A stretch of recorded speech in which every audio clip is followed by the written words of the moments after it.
মুখে গেছে। গত 19 তারিখে মহিলা থানা, আগরতলা পশ্চিম মহিলা থানাতে একটি অভিযোগ হয় যে একটি নাবালিকা ধর্ষণ হয়েছে। তো ঘটনা বিস্তারিত যেভাবে অভিযোগ করা হয়েছে সেটা হচ্ছে প্রকৃত ঘটনা হচ্ছে 9 তারিখে একটি নাবালিকা মেয়ে তার প্রতিবেশীর বাড়িতে যাওয়ার পর একটি ছেলে, সে প্রাপ্তবয়স্ক ছেলে একটি, ও তার সাথে তাকে জোরপূর্বক ধর্ষণ করে এই ধরনের অভিযোগ।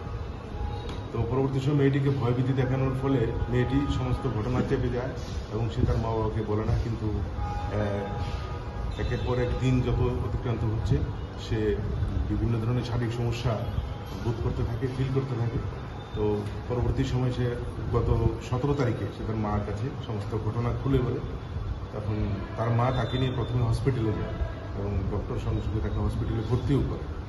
তো পরে চিকিৎসা করার একদিন পরে সমস্ত ঘটনা আরও বেশি বিস্তারিতভাবে প্রকাশ পায় যে তার সাথে ধর্ষণের ঘটনাই সংঘটিত হয়েছে। এবং ওনারা গত 19 তারিখে আমাদের কাছে একটি লিখিত অভিযোগ করে, যে লিখিত অভিযোগের ভিত্তিতে আমরা একটি সুনির্দিষ্ট কেস নিই এবং গতকালকে এই ঘটনা যে আসার দোষী বলে অভিযোগ করা হয়েছে তাকে আমরা গ্রেপ্তার করি এবং আজকে আমরা তাকে কোর্টে প্রেরণ করা হয়। নাম কি এবং কোন জায়গা থেকে? এটা মধ্য ডুকলি এলাকা করা হয়েছে ধর্ষণ, মূলত ধর্ষণ। এবং যেহেতু মেয়েটি বয়স 7 বছর, তো তার এখানে পক্সো অ্যাক্ট তো আসবেই। অভিযুক্তের নাম কি? অভিযোগ করেছে ওর মা।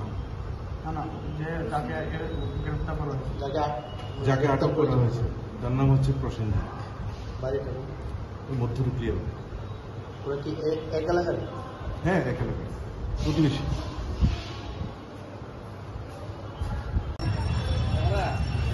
একটা থাকলে